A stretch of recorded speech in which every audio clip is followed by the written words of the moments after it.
cup, one like cowgirls wore to dance in until the bar closed, one that would never be worn to work cattle. Dan relaxed as he stared down at the boot. County Road 111 was mostly traveled by locals, and none of the ranch folks wore fancy footwear like this. "It's a mystery," he said aloud. Dan was fully aware that he was talking to himself, but then who was around to object? He picked up the boot and walked back to his car. If someone had tossed it out, which wasn't likely, it probably wouldn't have been standing straight up on the center line. No one would have thrown away just one, even if they hated wearing them. A pair like this probably cost $500 or more. By the car light, he examined his find. Deep blue, like the sky turned just before it rained. The sole was worn, no other scrapes. Whoever wore this never shoved it into a stirrup. Dan put the boot in the passenger seat and pushed the car into gear. "Well, pretty lady," he said with a laugh, "how about riding along with me tonight?" Any woman who wore a boot like this one would show it off. She'd have on tight jeans tucked into the top. She'd be outgoing, maybe wild. She'd laugh easy and probably yell when she argued. She'd take big gulps of life. That kind of woman would never be attracted to him.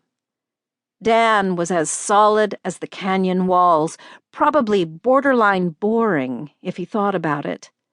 And as his daughter often reminded him, predictable. Dan never allowed himself to daydream. He was always serious, a man who was his job, not one who just wore the uniform.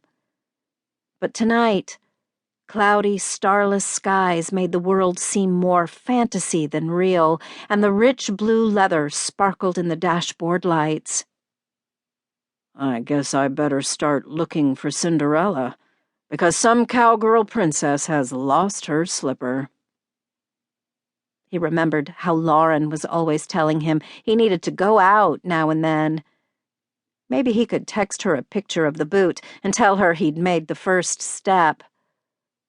Lauren had probably meant he should date one of the church ladies who asked him for favors, such as judging the jams competitions for charity, or invited him to the Wednesday morning breakfast because they needed more men.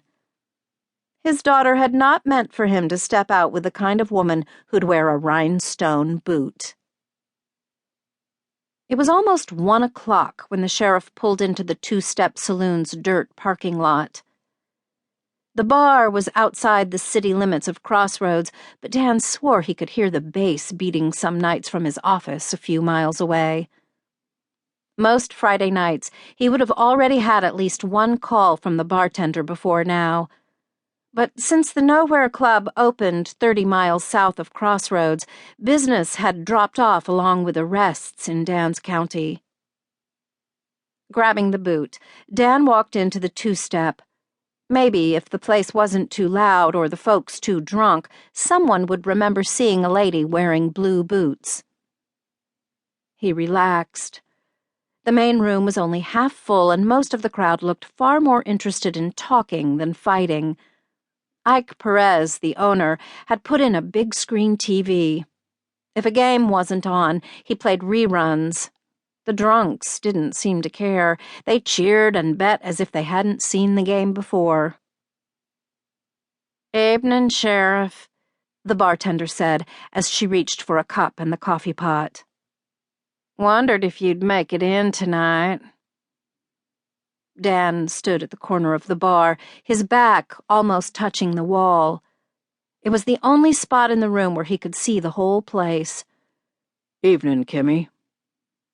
The bartender might have been in AA for 10 years, but she was still working making drinks.